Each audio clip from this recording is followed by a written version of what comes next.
Et c'est vrai que quand on est bien dans le noir, en tout cas moi je sais que j'ai besoin d'avoir une obscurité, totale pour vraiment bien m'endormir et me sentir bien. Qu'est-ce que tu penses justement de, cet outil, cette béquille supplémentaire qui peut Mmh. Bah, la première des choses effectivement, c'est les volets occultants. Si ça peut pas être le cas, bah, les rideaux qui sont bien occultants. ouais, Ça, c'est quand même vraiment important de pouvoir dormir dans le noir. Surtout, surtout, bah, dans nos sociétés où on va quand même être plus en vigilance. On va ouais, être plus en vigilance que dans d'autres sociétés où en fait le rythme de vie peut être un petit peu différent.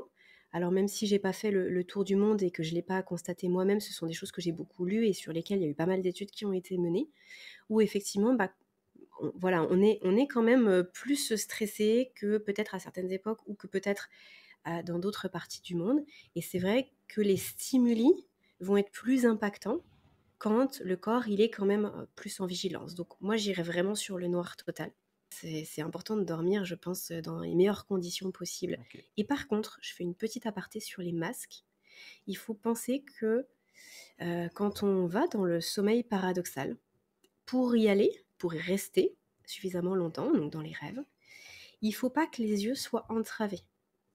Parce qu'en fait, c'est pour ça que d'ailleurs en anglais, on appelle le rapid eye movement pour le sommeil paradoxal. C'est parce qu'en fait, les yeux bougent énormément pendant le sommeil paradoxal.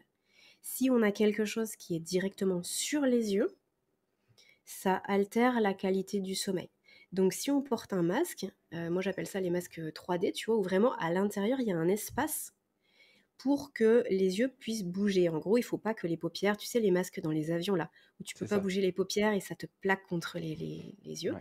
Bah, du coup, ça, c'est pas OK pour une nuit de sommeil. Ça peut dépanner pour une sieste, mais c'est pas intéressant pour une nuit de sommeil. Donc, vraiment penser à ça, qu'il faut de l'espace. Il faut OK. justement que ce sommeil paradoxal puisse s'exprimer correctement.